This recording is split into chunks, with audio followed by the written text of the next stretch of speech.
The widowed farmer leaned against the weathered cattle gate, a tin cup of cold coffee forgotten in his calloused hand, his eyes tracing the empty dirt road that cut through the copper haze of a Texas dusk.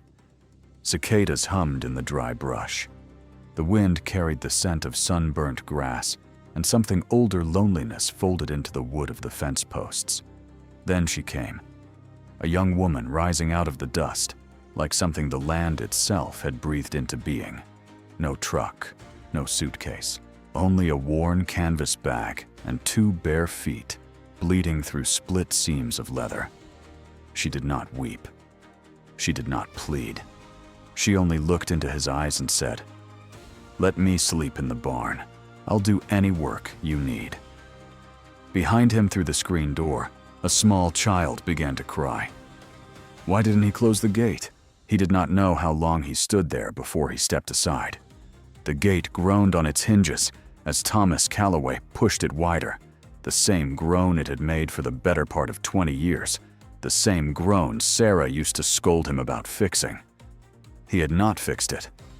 He had not fixed a great many things since the phone call from the county hospital 18 months ago, the one that had carved the middle out of his life and left the edges to fend for themselves. The woman stepped through without waiting to be told twice. She did not look at the house. She did not look at him. She looked only at the ground, the way a person looks who has learned that the fastest way to lose a kindness is to act as though she had expected it.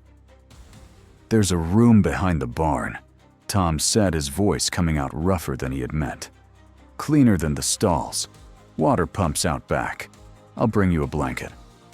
She nodded once. That was all. He turned toward the house before she could say anything else because Eli was still crying and because he needed a moment alone with the air in his lungs. The small tan pair of boots by the door caught his eye as he crossed the porch. Sarah's boots standing neatly where she had left them on the last morning she walked out of the house. He had never moved them. Some nights, he could not remember why.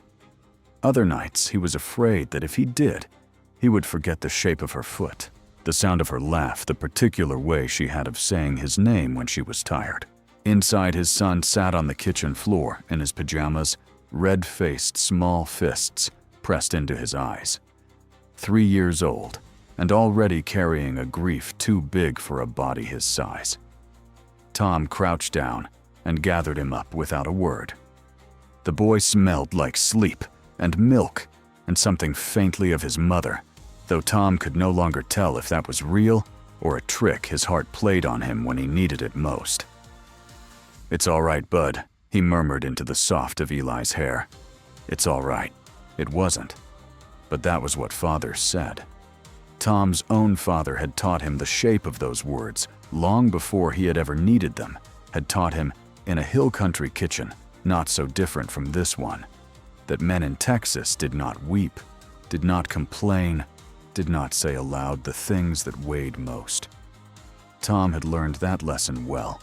He was learning now how much it cost a man to hold it. Through the kitchen window, he could see the woman walking slowly across the yard toward the barn, her canvas bag hanging from one hand, like it weighed nothing at all. She moved the way a stray dog moved in a new place, careful, watchful, ready to be gone at the first raised voice. He did not know her name yet. He had not asked. A part of him wondered if that was a kindness or a cowardice. He fed Eli a supper of scrambled eggs and buttered toast, and sat with him on the porch until the last light had bled out of the sky.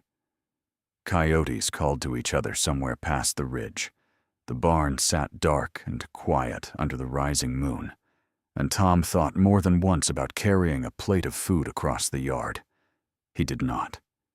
He told himself she would come to the house if she were hungry enough, and then he went upstairs and laid Eli down in the big bed that he no longer had the heart to sleep in alone. Her name, he would learn the next morning, was Grace Merritt. She had come out of the Tennessee hill country, the Appalachian hollows, where the mornings smelled of wood smoke, and the winters came down hard on people who had never been given much to begin with.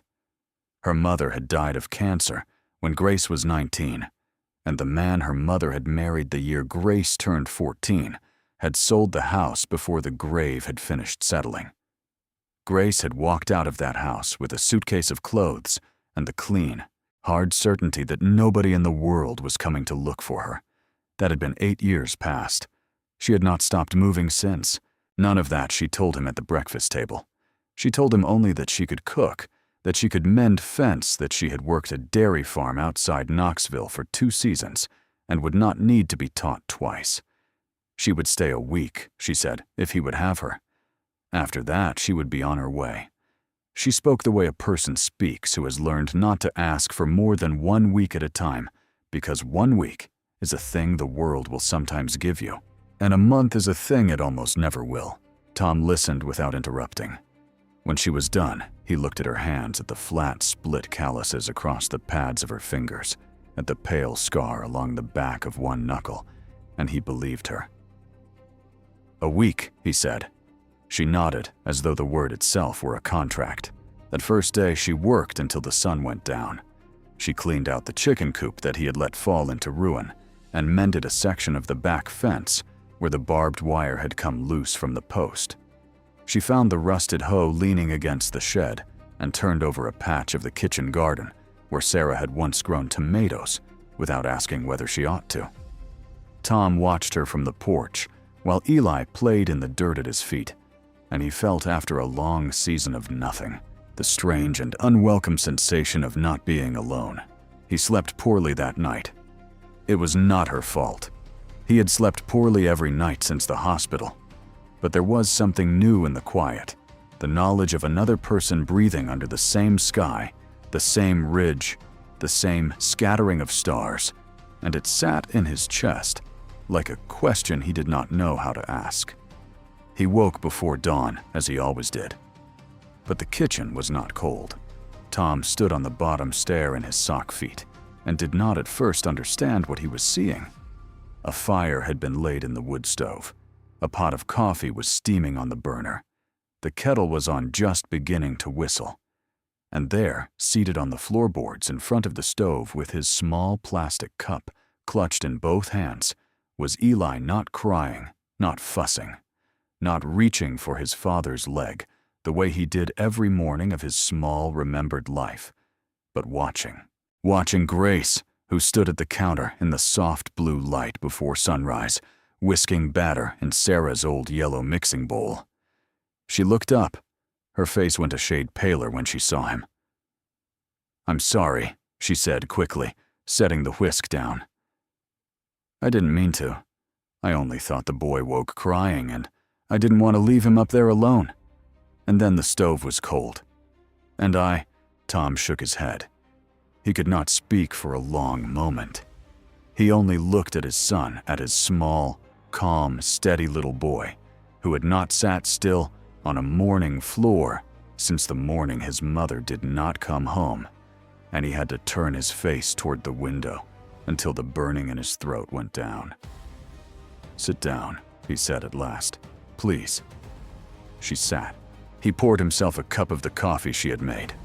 He sat across from her at the kitchen table, where he had not sat across from another adult in 18 months, and he watched his son eat a pancake with his bare fingers and laugh, actually laugh, a small, startled sound like a bird, when Grace cut him a second one and slid it onto his plate. "A week," Grace had said. Tom lifted his cup to his mouth and tasted the coffee, and looked at Eli, and knew with a certainty that unsettled him more than any grief ever had, that a week was not what he was going to give her. He did not yet know how to feel about that. He only knew that when he had opened the gate the evening before, he had opened it for a stranger. And the woman sitting across his kitchen table, now flower on the side of one wrist, shadows beneath her eyes, watching his son. The way a person watches something she has been told not to touch was no longer, in any sense he could name, a stranger. Outside the window, the first pale gold of sunrise broke over the ridge. The farm was quiet. The boots by the door sat where they had always sat. And something very quietly began. The week passed, and then another, and Tom did not speak of her leaving. Grace did not speak of it either. She simply rose each morning before the sun and moved through the old rhythms of the farm, as though she had always belonged to them, gathering eggs in the hem of her apron, rinsing the milk pails, hanging laundry on the line, where the wind off the ridge snapped it dry in an hour. She did not ask to be given a task. She looked at what needed doing, and she did it. And by the end of the second week, the coop had a new latch on the door, and the tomato vines in the kitchen garden were staked upright with twine. She had braided herself from old baling cord. Eli followed her everywhere. That was the part Tom had not known how to prepare for. The boy who had spent 18 months pressing his small face into the leg of whoever happened to be standing nearest had begun to detach himself from Tom's trousers and attach himself instead to the pocket of Grace's apron. He trailed her to the chicken coop. He carried a wooden spoon when she carried a real one. At nap time, he would lie down on the braided rug in the front room and let her sing him the same low, wandering lullaby she seemed to know by instinct, a hill country tune from somewhere far older than either of them, and he would sleep just like that, without tears, without reaching for the door. Tom watched it happen and did not know what to call the feeling in his chest. It was not jealousy. It was something closer to grief, if grief could be a kind of thanksgiving. Then Dorothy Haynes came up the drive. Dorothy had lived on the next parcel over for as long as Tom had drawn breath, a small, flint-eyed widow with iron-gray hair and the steady, unsentimental gaze of a woman who had buried 2 husbands and a son, and did not feel the need to explain herself to anyone. She had been Sarah's closest friend. She had brought casseroles to the house for 3 months after the funeral, and she had never once spoken of Sarah in the past tense in Tom's hearing, until she judged he was ready. Tom loved her in the way a man loves the last person still willing to say his wife's name out loud. She climbed out of her old blue pickup with a basket of brown eggs balanced against her hip and stopped in the middle of the yard. Grace was at the line-hanging sheets. Eli was at Grace's feet, solemnly handing her clothespins one at a time from a tin can. Dorothy did not say anything for a long moment. Then she turned and walked directly to the porch, where Tom was mending a piece of harness. "Thomas," she said. He set the harness down. "Walk with me." They walked out past the barn where the sound of the wind would cover their voices. Dorothy set the basket down on a stump and turned to face him with her arms folded across her chest. "What do you know about that girl, Thomas Calloway?" "Her name is Grace." "I didn't ask her name. I asked what you know about her." "She works. She's good with the boy." "Sarah is not cold in the ground." The words landed between them like a stone dropped into a still pond. Tom did not answer. He looked past Dorothy's shoulder toward the ridge where the cedar trees stood black against the afternoon sun, and he thought about how much he had loved Sarah and how long 18 months could feel when you were the one counting them. "I am not saying a thing against you," Dorothy said more gently. "I am saying you have a small child in that house, and you don't know where this woman came from, or what she is running from, or whether what is running after her will come here looking." He nodded slowly. He could not argue with her. He did not try. Dorothy picked up her basket. At the edge of the yard, she turned back. "She's a good worker," she admitted, grudging. "And that boy has not looked this much himself since the accident." Tom did not trust his voice to answer, so he only lifted his hand. 2 days later in town, he felt the looks for the first time. He had driven in for a roll of chicken wire and a sack of cracked corn, and at the counter of the feed store, Harlan Pierce, a man Tom had known since their boyhood, leaned one elbow on the register and said, with the particular lazy grin that Harlan used when he thought he was being clever, "Here you got yourself some new help out there, Calloway." The way he said the word help did not belong to the word. Tom paid for his corn and drove home without answering. He passed the diner on the way out of town. 2 women on the sidewalk turned their heads to watch his truck go by. He gripped the steering wheel harder than he needed to and did not look at them. That was the first thing. The second thing came a week later on a Saturday when Grace had ridden into town with him to help carry the market baskets. Dorothy had stopped by the produce stand at the same hour on what Tom suspected was not entirely a coincidence, and she had contrived to catch Tom alone by the side of the truck while Grace was paying for a bag of apples across the square. "There was a man asking at the coffee shop last week," Dorothy said without preamble. Tom went very still, asking after a young woman, dark hair, thin, come up out of Tennessee. He did not give his name. The waitress said he had a wedding ring on and a bad smile. I told Linda to say she hadn't seen anyone of that description, and she didn't. But he's been asking at the gas station and the post office too, Thomas. A man like that finds what he's looking for eventually." "When was this?" "6 days ago." He looked across the square at Grace. She was lifting a paper sack of apples into her arm, laughing a small, private laugh at something the produce man had said. One hand lay flat for a half-second against the front of her dress, just below the belt, a small, unconscious gesture that a woman makes without knowing she is making it, and then dropped away. Tom felt the bottom drop out of his stomach. He did not speak of it on the drive home. He did not speak of it that night or the next morning. He watched her instead. He watched the way she carried a bucket of water closer to her hip than she used to, as though the weight had begun to ache somewhere low and new. He watched the way she sat down at the end of a long day, one palm pressed briefly to her lower back. He watched, and he did not ask, because some questions a man does not know how to ask a woman who has given him no cause to ask anything at all. It was that same week that Grace came down from the attic with the box.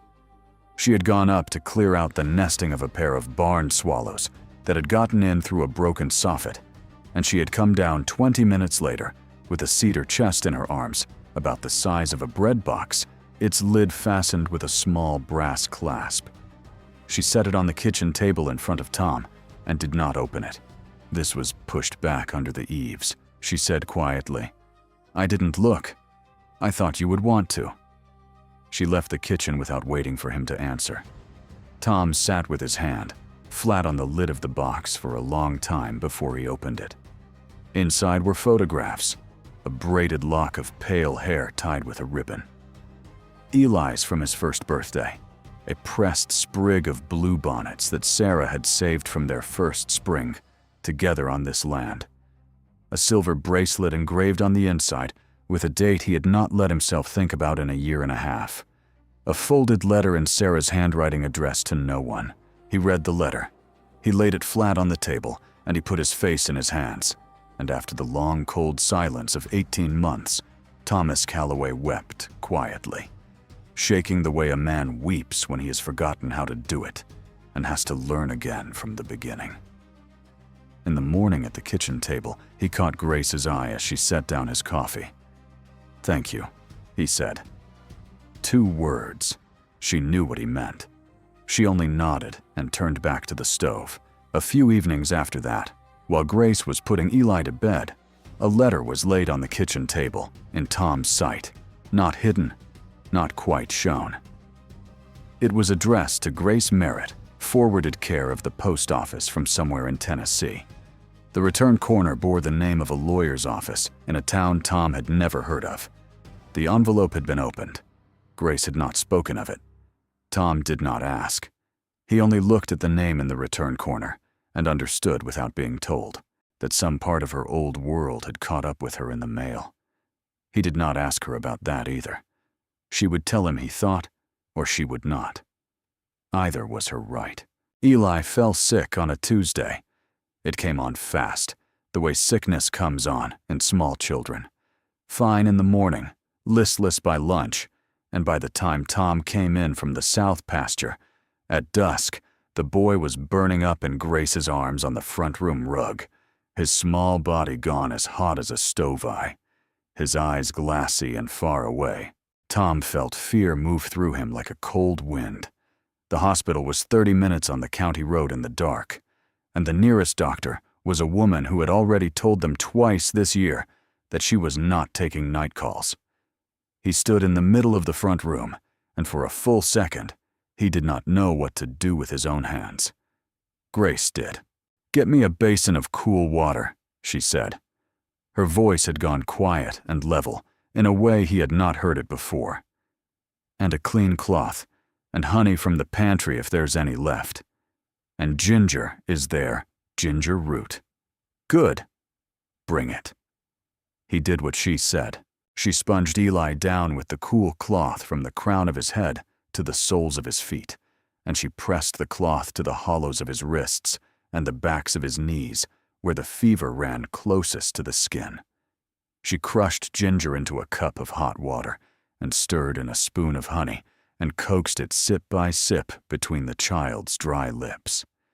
And all the while she sang the same low lullaby, the one from the hollows of Tennessee, wandering and unhurried, a song older than either of them, older than this house, older than grief itself. Tom stood in the doorway and watched his son's breathing gentle in her arms, and he understood that he was looking at something he had not had the language for until now. Not a hired woman, not a stranger. A tenderness, a particular living tenderness that this farm had been starved of for so long, he had forgotten that such a thing existed in the world. When Eli had fallen asleep at last, Tom brought Grace a glass of water from the kitchen. His fingers brushed hers as she took it. It was nothing less than nothing but her eyes lifted to his in the lamplight, and neither of them moved for a single suspended moment. She drew her hand back first. He didn't try to hold it. "You should sleep," he said. In a little while, he left her there sitting on the floor beside the sofa, where the boy lay, curled one hand, resting on the small rise and fall of Eli's back. Later, much later, he could not sleep, and he got up for a glass of water. He came down the stairs in his sock feet and saw through the open front door that she had gone out to the porch. She was sitting on the top step in her nightdress and shawl, her profile silvered by the moon. One of her hands rested without any awareness of itself, low against the soft curve of her belly. It was the smallest gesture in the world. Tom stood in the shadow of the doorway and felt his chest seize tight around a truth he had been refusing for weeks now to name. Not the pregnancy. He had half known that for longer than he had let himself admit. It was the other thing. The thing underneath. He did not want her to leave.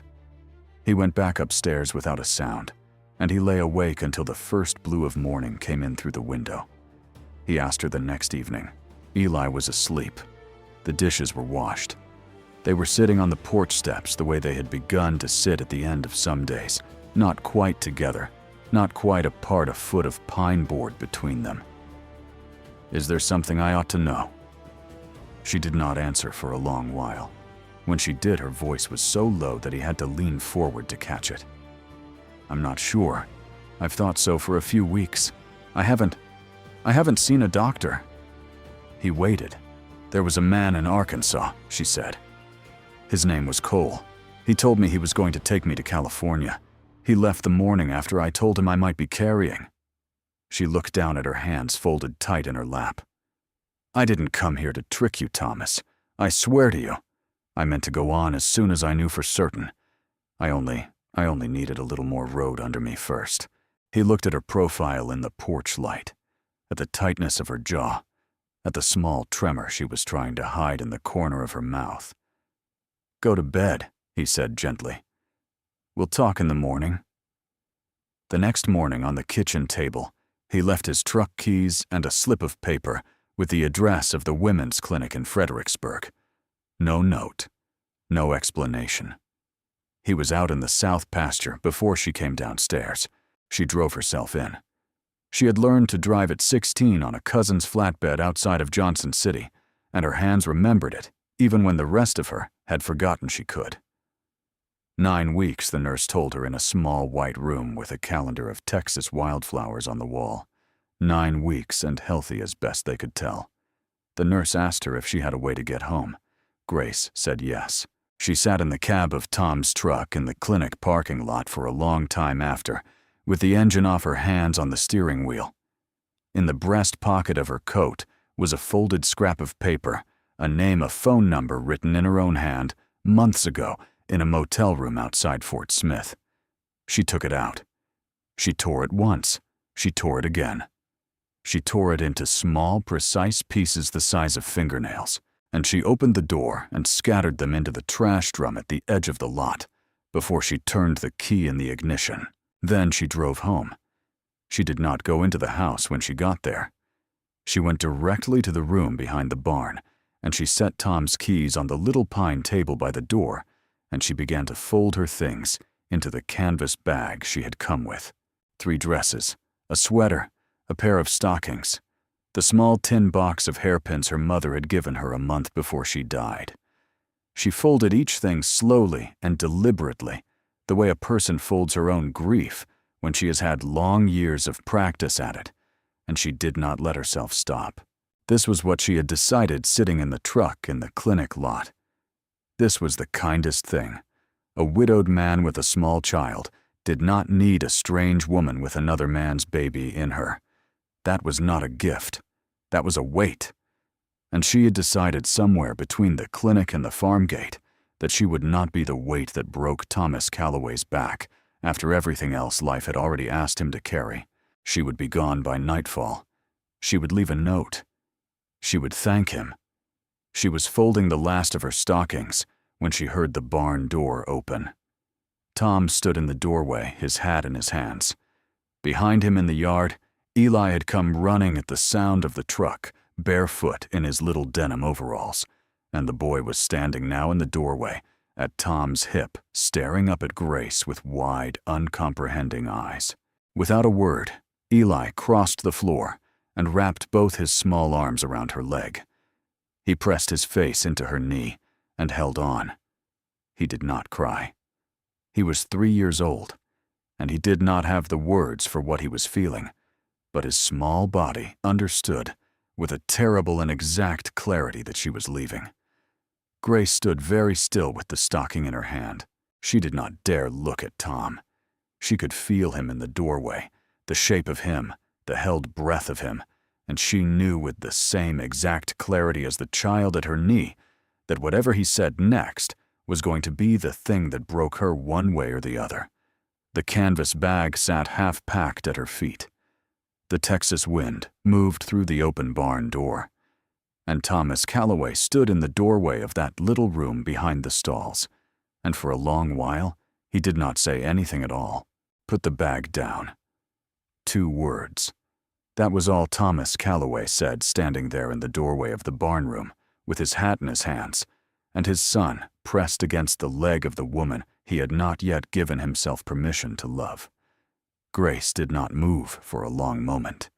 Then her fingers loosened around the stocking she was holding, and she lowered it into the open mouth of the canvas bag, and she sat down slowly on the edge of the narrow bed, as though her knees had given way beneath her. Tom crossed the floor. He crouched down and gathered Eli into his arms, and the boy let himself be lifted without protest, one small hand still clutching a fold of Grace's skirt until the last possible second. Tom carried him to the doorway and set him gently down in the yard and told him quietly to go sit on the porch and wait for Daddy. Eli went. He went the way a child goes when he has understood, without being told, that the grown-ups are about to speak of something he is not meant to hear. Tom came back and sat down on the other end of the bed, leaving 2 feet of faded quilt between them. "You don't owe me a thing, Grace." He did not look at her as he spoke.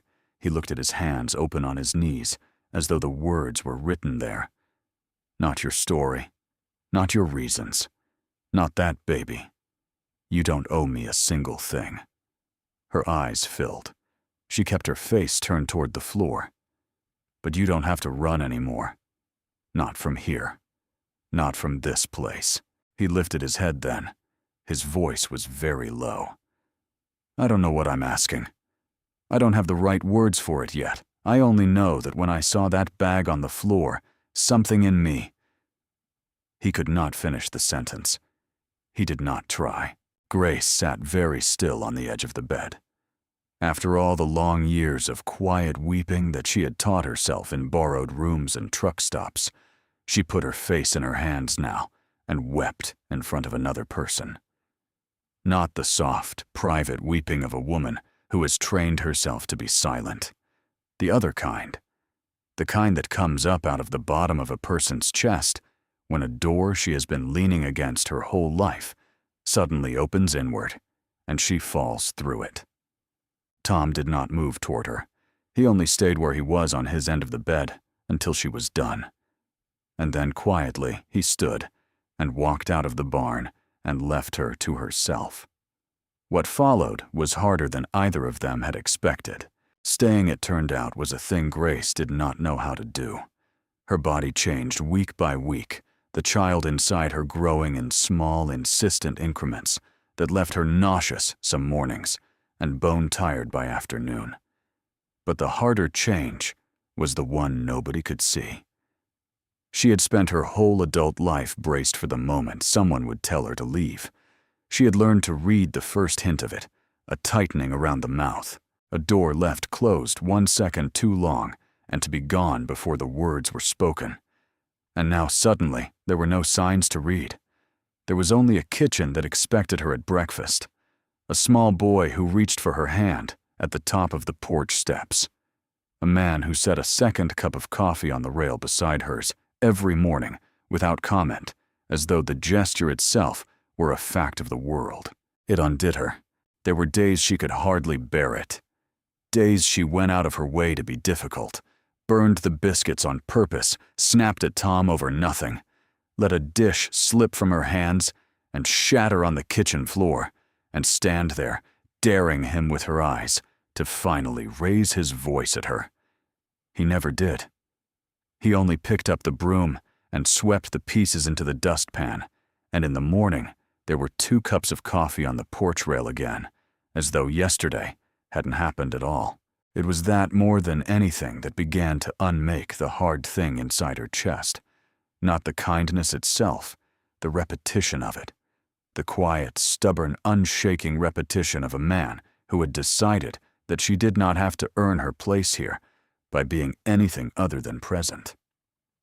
Dorothy began to come by more often in those weeks. At first it was on the old pretenses, a jar of chow-chow. She claimed she had made too much of a length of flannel she insisted she had no use for at her age. Then, one gray afternoon in late October, she sat down at the kitchen table across from Grace and did not bother with a pretense at all. She took Grace's hand across the oilcloth, looked at her steadily with those flint-gray eyes, and said, "I buried a little girl once, in 1971. She'd have been about your age now." That was all she said. She did not tell Grace the rest of it, and Grace did not ask. But Grace understood, sitting there with the older woman's rough brown hand over hers, that she was no longer being tolerated in Dorothy Haynes's presence. She was being claimed. One afternoon in early November, Tom took her out to the paddock and taught her to ride.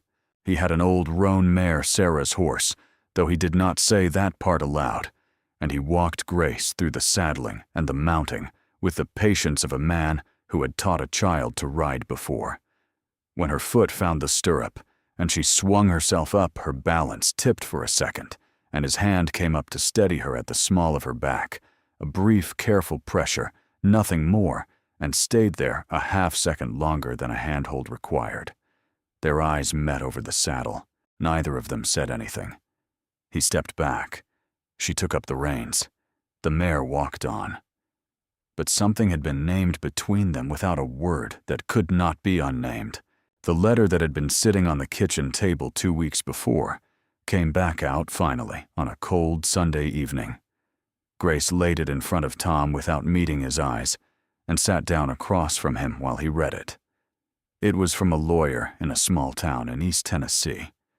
Her mother's sister, an Aunt Grace, had not seen since she was a girl of 10, had died in early September.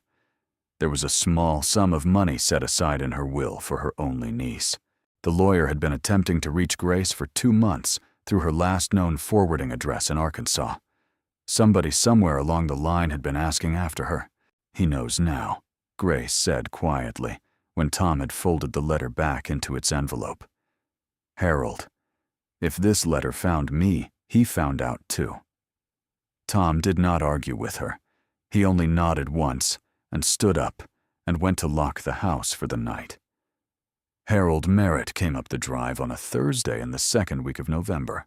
Grace saw him first through the kitchen window, and her whole body went cold, the way a room goes cold when a door is opened onto winter. She set down the cup she was holding. Some of the tea sloshed out over her wrist. She did not feel it. Dorothy was sitting at the kitchen table with her. Dorothy was almost always sitting at the kitchen table with her by then. She followed Grace's eyes to the window. She saw the man in the pressed shirt stepping out of the rental car in the yard, and her face shifted into something Grace had not seen on it before, a still, flat, dangerous kind of calm. "That him," Dorothy said. Grace nodded. She could not make her voice work. Dorothy stood up from the table. She put a hand briefly and firmly on Grace's shoulder. "Go inside, child, into the back bedroom. Shut the door. Thomas and I will handle this." Grace went.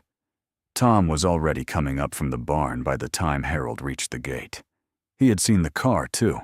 He reached the fence line, exactly as Harold reached it from the other side, and the two men stood there for a moment, with nothing but 4 feet of weathered wood between them, and measured each other. Harold was a man who had spent his life learning to be pleasant when it served him. He was pleasant now. A clean, button-down shirt, a tidy silver at the temples, a smile that he had worked on in mirrors for 30 years, until it looked almost like a real one. "Afternoon," he said. "I'm looking for my stepdaughter, Grace Merritt. Tall, dark hair. I've been told she's been staying here." "She has," Tom said. "I'd appreciate a word with her. Family matter. Won't take a minute of your time." Dorothy had come up on Tom's left. She folded her arms across her chest, that same flint-eyed stance she had taken in the yard the day she had first laid eyes on Grace at the clothesline, and she looked Harold Merritt full in the face. "I've lived in this county for 40 years, mister," she said. "I know every family between here and the Llano River, and I know what kind of business brings a man out this far, to a woman he hasn't bothered to write a letter to in 8 years. You don't have any business here. Not with her. Not today." Harold's pleasant mask slipped a 1/4 of an inch. He adjusted it. "Ma'am, with respect, this is a family matter. She's not your family anymore," Tom said. His voice was quiet. It did not need to be anything else. "Her mama was by a marriage certificate. That's where it ended." "Son. I'm not your son." The word fell across the fence line like a gate dropping shut. Harold's smile thinned down to a line. "There is money," he said, more quietly, trying a different register. "From her aunt. That money belongs partly to me by right, and I need her signature." "There's no money coming to you from this house," Tom said. "And if there was, she'd be the one to decide where it went. Not you. You don't know who you're protecting. I know exactly who I'm protecting." The two men held each other's eyes for a long beat. Harold Merritt was not a brave man. He had spent his life trading in the smaller cruelties, the kind a person could inflict, on a 14-year-old girl in a kitchen, when her mother was not looking, the kind that did not require him to be brave. He had not come out to this dry, sun-flat country expecting to meet a man who would stand in a gate, the way Thomas Calloway was standing in his gate now. He had expected a widower. He had expected embarrassment. He had expected to be handed what he wanted at the door. Tom did not move. "Her business is closed to you, Mr. Merritt, and it's staying that way." Harold looked once past Tom's shoulder toward the house, toward the curtained window of the back bedroom, and then he turned without another word and walked back to his rental car. The engine turned over. The tires crunched down the drive. The dust rose up behind him and settled again in the late afternoon sun, and then there was only the sound of the cicadas in the dry brush. Grace had watched the whole thing from the back bedroom window. Eli had come to find her there, somewhere in the middle of it. He had climbed up onto the bed beside her without asking, and taken hold of a fold of her skirt, that small, unconscious gesture of his, the one he had found on his own, without anyone teaching him. She had rested her hand on the crown of his head, and they had watched together through the glass as two people stood between her and the man at the gate, and did not let him through. That night, after Eli had been put to bed, Grace went out to the porch. She did not know what she meant to do there. She only knew that her chest felt full in a way she did not have the room for, and that the house itself had become too small to hold what she was feeling. She sat down on the top step, and she wrapped her shawl around her shoulders, and she listened to the wind moving through the live oaks, and she wept, a slow quiet, weeping nothing like the one in the barn 3 weeks before. Not grief, not fear. Something harder to name, the particular weeping of a person who has spent her whole life learning to stand alone, and has just been shown plainly what it looks like to have someone stand in front of her. Tom came out after a little while with 2 mugs in his hands. He did not ask if he could sit. He did not ask if she wanted to be alone. He simply set one of the mugs down beside her on the step. Warm tea, not coffee, because he had noticed somewhere in the past month that coffee had begun to turn her stomach, and sat down himself on the step below hers, one arm resting across his knee. For a long while neither of them spoke. Then Tom said very quietly, looking out across the dark yard, her name was Sarah. Grace did not turn her head toward him. She understood the way a woman understands some things, that it was important not to turn her head just now. She was 36 years old. She laughed too loud for a church pew. She went barefoot in the house. Winter and summer drove her mother crazy, drove me crazy. I used to find her footprints on the kitchen linoleum where she'd stepped in flour and not noticed. She wanted a second child. We'd been talking about it. He stopped. He looked down at his hands. The hospital called me on a Tuesday night in March. A truck had run the stop sign out on the farm to Market Road. She was the one that had the right of way. Grace reached over without looking and laid her hand flat on his knee. He did not take it. He did not move. He only let her hand rest there and went on. I have not said her name out loud to another person in 18 months. I did not know if I still could. Grace found her voice after a while hoarse and small. My mama's name was May. He turned his head toward her then. She used to sing to me in the kitchen when the stove was on. That tune I sing to Eli. She learned it from her mama, and her mama learned it from hers.